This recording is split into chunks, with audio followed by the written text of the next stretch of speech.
Hey guys, my name is Marcus, and in this video I'll show you how you can easily close all applications in iPhone 14 and what I believe is the fastest way how you can do it.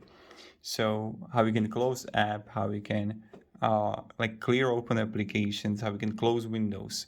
So what you want to do is just easily go here where we have like all apps, and what I do, and my girlfriend like loves this, she's gonna have like 50 applications. I always just do this. And voila, it doesn't matter how many apps it has. It's like really simple and really quick how we can do it. And that's pretty much it how we do it. So thank you very much for watching. If you can have any questions, ask me down in comments.